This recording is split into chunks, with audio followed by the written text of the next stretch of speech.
তিতাবৰত বিভাজনৰ ৰাজনীতি নহ'ব, মানুহৰ ৰাজনীতি হ'ব।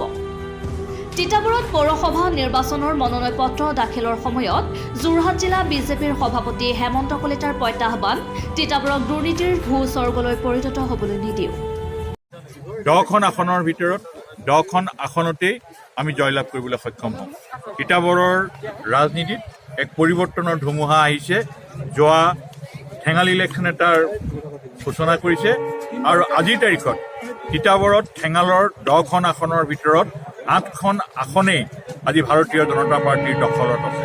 আৰু সেই দৃষ্টিভংগীৰ ফলত আমি এতিয়া দি ক'ব পৰা হ'লোঁ 10খন আসনেই 10খনৰ ভিতৰত আমি জয়লাভ কৰিম আৰু তিতাবৰত ভাৰতীয় জনতা পাৰ্টী আৰু অসম গণ পৰিষদৰ মিত্ৰগোষ্ঠীয়ে পৌৰসভা গঠন কৰিব।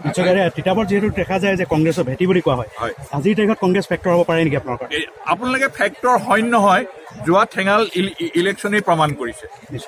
এতিয়া এনেকুৱা হ'বলগীয়া হৈছে যে ঠেঙালৰ পৌৰসভাৰ নিৰ্বাচনৰ প্ৰাক মুহূৰ্তত পৌৰসভাই আবণ্টিত কৰা ৰাস্তাৰ বিপৰীতে তিতাবৰৰ বিধায়কে ৰাস্তাৰ ফলক আঁৰিছে। এটা ৰাস্তাত 6-7 লাখ টকা পৌৰসভাই দিছে, তাৰ এগেইনষ্টে আকৌ 2 লাখ টকা বিধায়কে দিছে। ই দুৰ্নীতিৰ ব্যৱস্থা নহয় নেকি? তিতাবৰত যে দুৰ্নীতিৰ যোৱা সময়ছোৱাৰ যি আখৰা চলিল তাক বাস্তৱত ৰূপায়িত কৰিবলৈ তিতাবৰৰ বিধায়কে এতিয়া প্ৰস্তুতি কৰিছে। প্ৰমাণ এইটোৱেই যে এটা ৰাস্তাৰ বিপৰীতে চৰকাৰে 7-8 লাখ টকা আবণ্টন দিছে, তাৰপিছত বিধায়ক পুঁজিৰ দ্বাৰা 2 লাখ টকা আকৌ দিয়াৰ উদাহৰণ কি? আমি তিতাবৰত দুৰ্নীতি স্বৰ্গ হ'বলৈ নিদিওঁ। যোৱা সময়ছোৱাত তিতাবৰত যিবিলাকে দুৰ্নীতি কৰিছিল সেইবিলাকক কাষত লৈ পেলাই এতিয়া বিধায়কে যি দুৰ্নীতিৰ ৰাজনীতি আৰম্ভ কৰিব প্ৰয়াস কৰিছে, মই হেমন্ত কলিতা হিচাপে এইটো চেলেঞ্জ কৰিছোঁ যে তিতাবৰত যোৱা সময়ছোৱাৰ দৰে দুৰ্নীতিৰ ভূস্বৰ্গ আমি হ'বলৈ নিদিওঁ। তিতাবৰত দেখিব পোৱা গৈছে বহুকেইজন কংগ্ৰেছী কংগ্ৰেছৰ বিষয়ববীয়াই পদত্যাগ কৰিছে, আপোনাৰ ব্লক কংগ্ৰেছৰ বিষয়ববীয়া পৰা। এই সন্দৰ্ভত আপুনি কি ক'ব?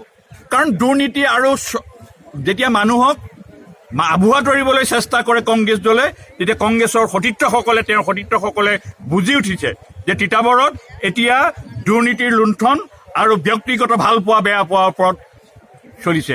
তাৰ বিপৰীতে মই আপোনাৰ নাম উল্লেখ নকৰোঁ, যিসকলৰ লগত মোৰ ৰাজনৈতিক সহযোগী নাছিল বুলি কয়, আমি তেওঁবিলাকক প্ৰাৰ্থিত্ব দিছোঁ। কাৰণ তেওঁবিলাকৰ সেৱাক হেমন্ত কলিতাৰ লগত কাৰ কি সম্পৰ্ক আছিল সেই প্ৰশ্ন নহয়। ভাৰতীয় জনতা পাৰ্টীৰ প্ৰতি যিসকলে সেৱা আগবঢ়াইছে সেই কথাহে আমাৰ বাবে গুৰুত্বপূৰ্ণ। তিতাবৰৰ ৰাজনীতিত যিবিলাকে আপোন লোকেল ভাল পোৱা বেয়া পোৱা এইবিলাক প্ৰতিষ্ঠা কৰিছিল, তাৰ বিপৰীতে আমি মানুহৰ ৰাজনীতি প্ৰতিষ্ঠা কৰিম।